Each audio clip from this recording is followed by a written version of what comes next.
আজকে আমরা দেখব 2014 সালে মুক্তিপ্রাপ্ত হলিউডের একটি action thriller movie John Wick. মুভির কাহিনী মূলত জন উইক নামক একজন ব্যক্তি, যাকে আমরা বাবা ইয়াগা অথবা একজন হিটম্যানও বলতে পারি, যে এক সময় আন্ডারওয়ার্ল্ডের টপ কিলার ছিল। কিন্তু সে তার বিয়ের পর এসব কিছু ছেড়ে সাধারণ জীবনযাপন শুরু করে। কিন্তু তার নিয়তি তাকে আবার সেই অন্ধকার জগতে টেনে নেয়। কেন তার এই পরিণতি, এসব কিছুই জানবো আজকের এই মুভিতে। তাই দেরি না করে শুরু করা যাক আজকের মুভি এক্সপ্লেনেশন। মুভির শুরুতে আমরা দেখি একটি গাড়ি দেয়ালের সাথে এসে ধাক্কা খায়। গাড়ি থেকে আহত অবস্থায় বের হয়ে আসছে জন উইক এবং তাকে দেখে মনে হচ্ছে সে মারাত্মকভাবে আহত হয়েছে। এরপর সে তার মোবাইল বের করে তার ওয়াইফের একটি ভিডিও দেখতে থাকে, আর ভিডিও দেখতে দেখতে সে সেখানে সেন্সলেস হয়ে যায়। এরপর আমাদেরকে ফ্ল্যাশব্যাকে নিয়ে যাওয়া হয়। এখানে আমরা দেখতে পাই জন উইক তার ওয়াইফ হেলেনকে খুবই ভালোবাসে, কিন্তু তার ওয়াইফ খুবই অসুস্থ থাকে এবং সে মারা যায়। পরের সিনে আমরা হেলেনের ফিউনারেল দেখতে পাই। এখানে জনের পরিচিত লোকেরা জনকে দুঃখ প্রকাশ করছে এবং মার্কাস, যে জনের খুবই ভালো বন্ধু, সেও জনের সাথে দেখা করে এবং দুঃখ প্রকাশ করে। এরপর জন তার বাড়িতে আসে। হঠাৎ কলিং বেল বাজে। দরজা খুলে দেখা যায় তার জন্য একটি পার্সেল এসেছে। ডেলিভারি ম্যান তাকে পার্সেলটি দিয়ে চলে যায়। আসলে পার্সেলটি ছিল একটি কুকুরছানা, যেটি তার ওয়াইফ মৃত্যুর আগে তার জন্য পাঠিয়ে রেখেছিল। সাথে একটি চিঠিও ছিল।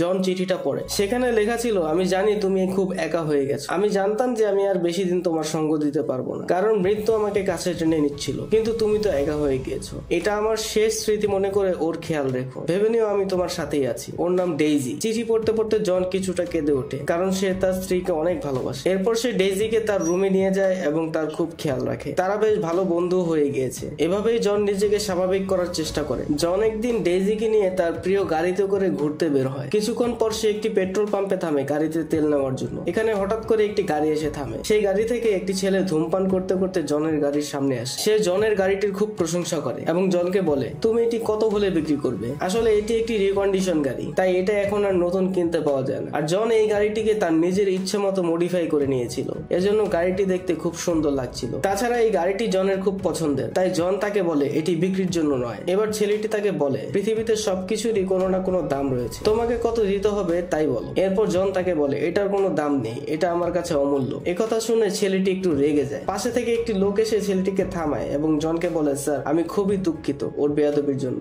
আপনার দিনটি ভালো কাটুক। এরপর জন তার গাড়ি নিয়ে একটি ফাঁকা এয়ারপোর্টে চলে আসে। সেখানে সে খুবই হাই স্পিডে গাড়িটি চালাচ্ছিল। আসলে জন খুব রেগে গিয়েছিল, তাই সে তার রাগ কন্ট্রোল করার জন্য এরকমটি করছিল। এর কিছুক্ষণ পর সে তার বাড়িতে চলে আসে। এরপর রাতে তারা যখন ঘুমিয়ে থাকে তখন ডেইজি খুব চেঁচাতে থাকে। জন ভাবে সে হয়তো টয়লেটে যাবে, তাই সে ডেইজিকে যেতে দেয় এবং সেও তার পিছনে। সে যখন নিচে নামে তখন সে দেখে কয়েকজন ছেলে বেসবল ব্যাট হাতে নিয়ে অন্ধকারে দাঁড়িয়েছে। তাদের চেহারা বোঝা যাচ্ছিল না। আর জন কিছু বুঝে ওঠার আগে একজন জনের পিছন থেকে মাথায় আঘাত করে। এরপর তারা সবাই মিলে জনকে খুবই বিভৎসভাবে মারতে থাকে এবং তার গাড়ির চাবিটি চায়। আসলে এরা সেই ছেলেগুলো ছিল যাদের সাথে পেট্রোল পাম্পে জনের সাথে ঝামেলা হয়েছিল। আর জনকে এভাবে মার খেতে দেখে ডেইজি খুব চেঁচাচ্ছিল। সে ডেইজির মাথায় একটি সজোরে আঘাত করে এবং ডেইজির সাথে সাথে সেখানে মারা যায় এবং জনকে মেরে অজ্ঞান করে তার গাড়িটি চুরি করে পালিয়ে যায়। কিছুক্ষণ পর জনের জ্ঞান ফিরে এবং সে তার পাশেই ডেইজির লাশ দেখতে পায়। এটা দেখে জনের প্রচন্ড কান্না পায়, কারণ ডেইজি ছিল তার স্ত্রীর দেওয়া শেষ উপহার এবং তার বেঁচে থাকার একমাত্র সাথী। এরপর জন ডেইজিকে তার বাড়ির বাগানে খুব যত্ন সহকারে কবর দেয়। আর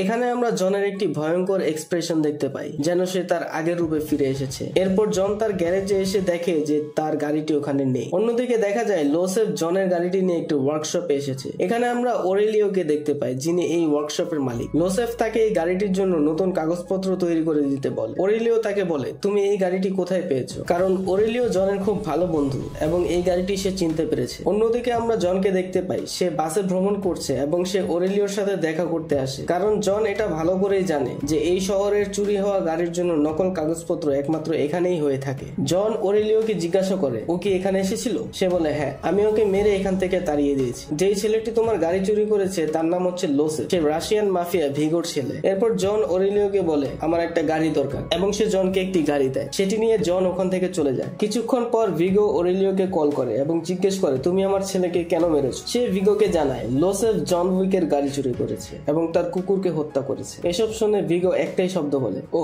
এবং সে খুব চিন্তিত হয়ে পড়ে। এরপর লোসেফ তার বাবার সাথে দেখা করে। ভিগো তাকে জিজ্ঞাসা করে, তুমি কি জনের গাড়ি চুরি করেছো? সে বলে, হ্যাঁ, আমি এই কাজটি করেছি। এটা শুনে ভিগো খুব রেগে যায় এবং লোসেফকে তার তলপেট বরাবর একটি ঘুষি দেয়। লোসেফ বলে, বাবা, তুমি সামান্য একটি গাড়ির জন্য আমাকে মারলে? ভিগো তাকে বলে, ওটা কোনো সামান্য গাড়ি নয়, ওটা জন উইকের গাড়ি। জন একসময় আমার জন্য কাজ করত।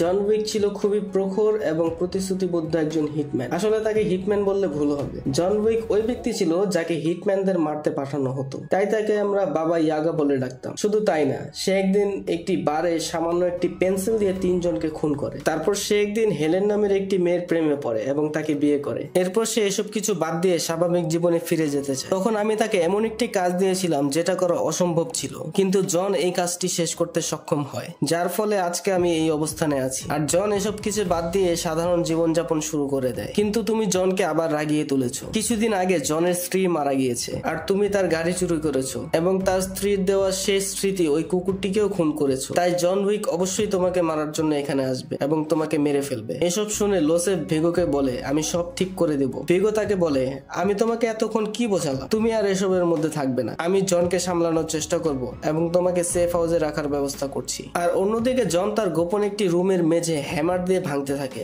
এরপর সেখানে লুকিয়ে থাকা একটি বক্স খুলে সেই বক্সে কিছু গোল্ড কয়েন এবং বন্দুক রাখা ছিল। সে তার ওই অন্ধকার জগৎ ছাড়ার পর আজকে এসব আবার বের করে, কারণ এখন তার জীবনের একটাই লক্ষ্য যে সে লোসেফকে শেষ করতে চায়। এরপর ভিগো জনকে কল করে এবং তাকে বোঝানোর চেষ্টা করে যে যা হয়েছে খুব খারাপ হয়েছে, আমরা কি কথা বলে এর কোনো সমাধানে আসতে পারি না। জন কোনো উত্তর না দিয়ে কলটি কেটে দেয়। এতে করে ভিগো বুঝে যায় যে জন খুব রেগে আছে এবং সে লোসেফকে খুন করেই ছাড়বে, কারণ সে জনের ব্যাপারে খুব ভালো করে জানে। এরপর ভিগো 15 জনের একটি টিমকে পাঠায় জনকে খুন করার জন্য, কিন্তু বিচক্ষণ জন এটাও জানতো যে ভিগো তাকে মারার জন্য অবশ্যই লোক পাঠাবে, তাই সেও প্রস্তুত ছিল। কিলাররা জনের উপর হামলা করে, কিন্তু জন সবাইকে এক এক করে মারতে থাকে। এখানে প্রচন্ড গোলাগুলির শব্দ হচ্ছিল, তাই জনের কোনো এক প্রতিবেশী 999-এ কল করে ইমার্জেন্সি পুলিশ খবর দেয়। পুলিশ জনের দরজা নক করে, সে মেঝেতে লাশ পড়ে থাকতে দেখে এবং জনকে বলে, জন তুমি কি আবার কাজ শুরু করেছো? জন বলে, না, সামান্য কিছু ময়লা পরিষ্কার করছি। একথা শুনে পুলিশ জনকে গুড নাইট বলে সেখান থেকে চলে যায়। এরপর জন একটি কল করে। কিছুক্ষণ পর তার বাসায় একটি টিম চলে আসে, যারা ওই গোল্ড কয়েনের বিনিময়ে জনের বাসা পরিষ্কার করে দেবে এবং লাশগুলোকেও সরিয়ে ফেলবে। আসলে তাদের এই জগৎটি সম্পূর্ণই আলাদা। তাদেরকে হাই টেবল নামের একটি সংগঠন কন্ট্রোল করে এবং তাদের লেনদেন শুধুমাত্র ওই গোল্ড কয়েন দ্বারাই হয়ে থাকে। এমনকি তাদের ব্যাপারে কোনো দেশের সরকার বা পুলিশ প্রশাসনও নাক গলায় না। সেই জন্যই ওই পুলিশ সদস্য লাশ দেখার পরেও সেখান থেকে চলে যায়। অন্যদিকে ভিগো খুব টেনশনে পড়ে যায়, কারণ তার পাঠানো কিলারেরা জনকে মারতে ব্যর্থ হয়েছে। এরপর সে জনের বন্ধু মার্কাসের সাথে দেখা করে, কারণ মার্কাসও একজন পেশাদার হিটম্যান। ভিগো জনকে মারার জন্য মার্কাসকে $2 মিলিয়ন অফার করে। শুরুতে সে আপত্তি করলেও কিছুক্ষণ পর সে রাজি হয়ে যায় এবং মার্কাস জনকে মারার জন্য তার বন্দুকগুলোকে রেডি করতে থাকে। এরপর আমরা জনকে কন্টিনেন্টাল নামক একটি জায়গাতে দেখতে পাই। আসলে কন্টিনেন্টাল হচ্ছে হাই টেবিল সংগঠনের জন্য যারা কাজ করে তাদের জন্য বানানো একটি স্পেশাল সেফ হাউস। কন্টিনেন্টালের বেশ কিছু নিয়ম কানুন রয়েছে, যার মধ্যে একটি অন্যতম নিয়ম হচ্ছে কন্টিনেন্টালের ভিতরে কেউ রক্তপাত বা কোনো ধরনের ব্যবসা করতে পারবে না। যদি কেউ এই নিয়ম ভঙ্গ করে তাহলে তাকে এক্সকমিউনিকেটও করা হবে, যার মানে তাকে আর কেউই বাঁচাতে পারবে না। হাই টেবিল এক্সকমিউনিকেটকে মারার জন্য পৃথিবীর সবচেয়ে বেস্ট কিলারদের পাঠাবে, যেমন জন উইক। যাই হোক, সেখানে প্রথমেই জনের সাথে দেখা হয় পার্কিন্স নামক একজন লেডি কিলারের সাথে। তাদের মধ্যে কুশল বিনিময় হয়। এরপর জন রিসেপশনে গিয়ে একটি রুম বুক করতে চায়। রিসেপশনিস্ট শ্যারন তাকে বলে, আপনি এখানে কতদিন কাটাতে চাচ্ছেন স্যার? জন তাকে বলে, এটা আমার কাজের উপর নির্ভর করবে। এরপর শ্যারন তাকে 802 নম্বর রুমের চাবি দিয়ে বলে, এখানে আপনার সময় ভালো কাটুক এবং আপনাকে আবার দেখতে পেয়ে খুব ভালো লাগছে। এরপর জন হোটেল কন্টিনেন্টালের ম্যানেজার উইনস্টনের সাথে দেখা করে। সেও জনের খুব ভালো বন্ধু। সে জনকে দেখতে পেয়ে বেশ অবাক হয় এবং খুশিও হয়। জন তাকে সব জানায় এবং লোসেফের ঠিকানা জানতে চায়। উইনস্টন তাকে কন্টিনেন্টালের নিয়ম কানুন এবং নিয়ম ভঙ্গকারীর শাস্তি সম্পর্কে জনকে মনে করতে বলে। এটা শুনে জন বলে, এটা পার্সোনাল, আমি এখানে শুধু থাকতে এসেছি, কোনো বিজনেস করতে নয়। এরপর উইনস্টন তাকে বলে, ভিগো লোসেফকে অনেক হাই সিকিউরিটির সাথে রেড সার্কেল নামক একটি ক্লাবে লুকিয়ে রেখেছে। এরপর জন সেখানে পৌঁছায় এবং ক্লাবের গেটে থাকা বাউন্সারকে মেরে ভিতরে ঢুকে যায়। তারপর সে ওয়াশরুমে গিয়ে লোসেফের বডিগার্ড ভিক্টরকে দেখতে পায় এবং তাকে ভয়ঙ্কর ভাবে মারতে থাকে আর জিজ্ঞেস করে লোসেফ কোথায় লুকিয়ে আছে। ভিক্টর জনকে বলে সে বেসমেন্ট 1 এর বাথ হাউসে লুকিয়ে আছে। এরপর জন ভিক্টরকে খুন করে তার মোবাইলটা নিয়ে নেয়। এরপর জন যখন বেসমেন্টে পৌঁছায় সেখানে লোসেফের বাকি বডিগার্ডদের সে এক এক করে মারতে থাকে, যেন সে তার ভিতরে থাকা পশুকে জাগিয়ে তুলেছে। এখানে জনের সামনে যেই আসছে জন তার মাথার খুলি উড়িয়ে দিচ্ছে। লোসেফ জনকে দেখতে পেয়ে প্রচন্ড ভয় পেয়ে যায় এবং সে যত তাড়াতাড়ি সম্ভব সেখান থেকে পালানোর চেষ্টা করে এবং সে পালাতে সক্ষম হয়। এরপর লোসেফ তার বডিগার্ড ভিক্টরকে কল করে এবং সে বলে, ভিক্টর তুমি কোথায়? তখন জন কলটি রিসিভ করে এবং লোসেফকে বলে, ভিক্টরকে আমি মেরে ফেলেছি আর তুইও মরার জন্য তৈরি হ। এটা বলে জন মোবাইলটি ফেলে দেয়। এরপর জন আহত অবস্থায় কন্টিনেন্টালে পৌঁছায় এবং সে সেখানকার একটি ডাক্তার দ্বারা চিকিৎসা করায়। এরপর সে তার রুমে গিয়ে বিশ্রাম নিতে থাকে। অন্যদিকে আমরা মার্কাসকে কন্টিনেন্টালের পাশের একটি বিল্ডিং এর ছাদে দেখতে পায়। সে তার স্নাইপার গানটি জনের দিকে এম করে রেখেছিল। ঠিক একই সময় পার্কিন্স জনকে মারার জন্য তার রুমে আসে, কারণ ভিগো পার্কিন্সকেও $2 মিলিয়ন অফার করেছে। কিন্তু মার্কাস তাকে দেখে ফেলে এবং সে জনের বালিশে একটি গুলি করে জনকে সাবধান করে দেয়। আসলে মার্কাস জনের খুব ভালো বন্ধু ছিল। সে তাকে মারার জন্য আসেনি, বরং তাকে দূর থেকে রক্ষা করছিল। এদিকে জন এবং পার্কিন্সের মধ্যে মারামারি হয়, এজন্য তার রুম থেকে প্রচন্ড শব্দ হচ্ছিল। তাই শ্যারন তাকে কল করে জানায়, এত রাতে কল করার জন্য দুঃখিত, আমাদের কাছে অভিযোগ এসেছে যে আপনার রুম থেকে প্রচন্ড শব্দ আসছে। জন শ্যারনকে জানায়, আমার রুমে একজন দাওয়াতবিহীন মেহমান এসেছে, তাই এই ধরনের শব্দ আসছে। শ্যারন জনকে বলে, আপনার কি তাহলে একজন রুম ক্লিনার প্রয়োজন আছে? জন বলে, আমি জানাবো। এই কথা বলে জন কলটি কেটে দেয়। ততক্ষণে জন পার্কিন্সকে বেঁধে ফেলে। সে চাইলে তাকে মেরে ফেলতে পারে, কিন্তু জন কন্টিনেন্টালের নিয়ম ভাঙতে চাইছে না। সে পার্কিন্সকে বলে,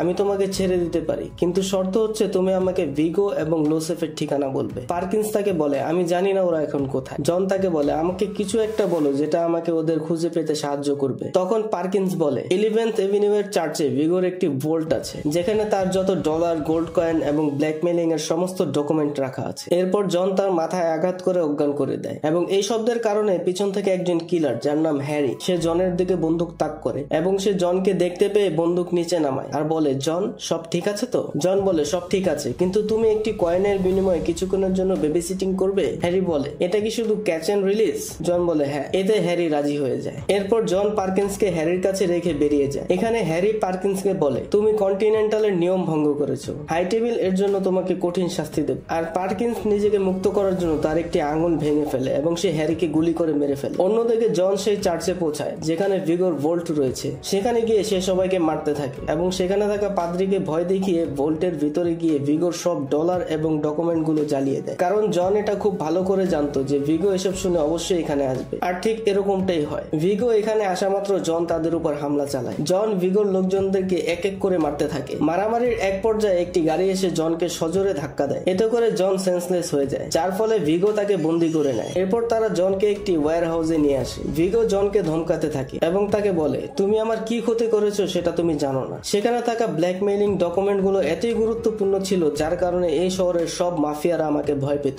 সেগুলোকে তুমি ধ্বংস করে দিয়েছো। তোমাকে এখন আমি মেরে ফেললেও আমার রাগ কমবে না, কিন্তু আমি তোমাকে ছেড়ে দেবো যদি তুমি আমার ছেলেকে মাফ করে দাও। তখন জন বলে, আমি সবই জানতাম এবং আমি এসব করে খুব মজাও পেয়েছি, কিন্তু আমি তোমার ছেলেকে ছাড়বো না, কারণ সে আমার কুকুরকে মেরেছে, যেটা আমার স্ত্রীর দেওয়া শেষ উপহার ছিল এবং আমার বেঁচে থাকার একমাত্র আশা ছিল। কিন্তু এখন যদি তুমি আমাকে লোসেফের ঠিকানা না বলো তাহলে আমি তোমাকেও শেষ করে দেবো। এটা শুনে ভিগো তার লোকদেরকে বলে জনকে শ্বাসরুদ্ধ করে মেরে ফেলো, আর সে সেখান থেকে বেরিয়ে যায়। তখনই পাশের বিল্ডিং থেকে মার্কাস গুলি করে ভিগোর লোকদেরকে মেরে ফেলে। জন বেঁচে যায় এবং সে নিজেকে মুক্ত করে ওখানে থাকা বাকি সবাইকে মেরে ভিগোর গাড়ির উপর গিয়ে তার উপর বন্দুক তাক করে। তখন ভিগো নিজের প্রাণ বাঁচানোর জন্য লোসেফের ঠিকানা জনকে বলে দেয় আর জন সেখান থেকে চলে যায়। কিন্তু ভিগো এটা ভাবে যে লোসেফ খুবই হাইটেক সিকিউরিটিতে আছে, তাই জন লোসেফকে মারতে পারবে না। কিন্তু ভিগো এটা ভুলে গিয়েছিল যে জন হচ্ছে একজন বাবা ইয়াগা, সে হাই টেবিলের বেস্ট কিলারদের একজন। জন সেখানে পৌঁছে যায় এবং সেখানে থাকা এক একজনকে খুবই নির্মম ভাবে হত্যা করছিল। এভাবেই সে সবাইকে মেরে লোসেফের সামনে এসে পড়ে এবং সে লোসেফের মাথায় একটি গুলি করে তাকে মেরে ফেলে। ভিগোর কাছে তার ছেলের খবর পৌঁছায়, সে খুবই রেগে আছে। আর ওদিকে জন কন্টিনেন্টাল থেকে চেক আউট করে নিজের বাড়িতে চলে যায়। এরপর জন মার্কাসের সাথে দেখা করে তাকে ধন্যবাদ জানানোর জন্য।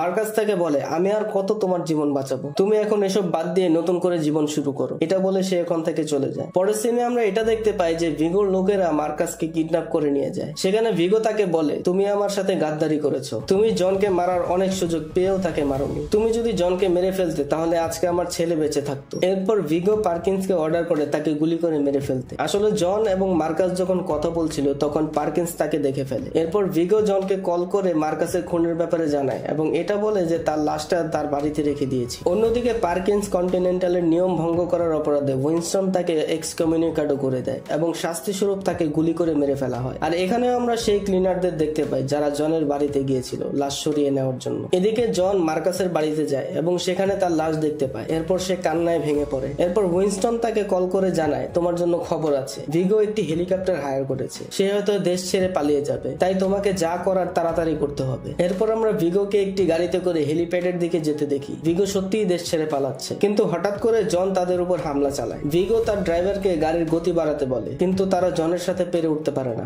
জন তাদেরকে এক এক করে মারতে থাকে। সবশেষে জন এবং ভিগোর মারামারি শুরু হয়। মারামারির এক পর্যায়ে ভিগো একটি ছুরি জনের পেটের ভিতর ঢুকিয়ে দেয়, কিন্তু জন জনও হার মানে না। সে তার পেটের ভেতর থেকে ছুরিটি বের করে ভিগোর কাঁধে ঢুকিয়ে দেয়, আর সেখানেই ভিগো মারা যায়। এরপর আমরা সেই সিনে চলে যাই যেটা আমাদের মুভির প্রথমে দেখানো হয়েছিল। জন গাড়ি অ্যাক্সিডেন্ট করে এবং সে আহত অবস্থায় বসে তার স্ত্রী হেলেনের ভিডিও দেখছিল। ভিডিওতে হেলেন জনকে বলে লেটস গো হোম। এটা শুনে জনের জ্ঞান ফিরে এবং সে একটি হাসপাতালে যায়, যেটা একটি প্রাণীদের হাসপাতাল ছিল। সেখান থেকে সে কিছু ঔষধ নিয়ে নিজের ক্ষত স্থানে লাগাতে থাকে, আর সেখানে থাকা একটি কুকুর তাকে দেখে শব্দ করতে থাকে। জন সেই কুকুরটিকে খাঁচা থেকে বের করে এবং তার সাথে নিয়ে বেরিয়ে যায়। আর এভাবেই এই অসাধারণ মুভিটি এখানেই শেষ হয়। আর হ্যাঁ, এই মুভিটির আরো 3টে চ্যাপ্টার রয়েছে। এই ভিডিওতে ভালো রেসপন্স পেলে পরের পার্টগুলো এক্সপ্লেন করব। ভিডিওটি কেমন লাগলো তা কমেন্ট করে অবশ্যই জানাবেন, আর অবশ্যই চ্যানেলটিকে সাবস্ক্রাইব করে দিবেন। সবাই ভালো থাকবেন, সুস্থ থাকবেন, সুন্দর থাকবেন। আল্লাহ হাফেজ।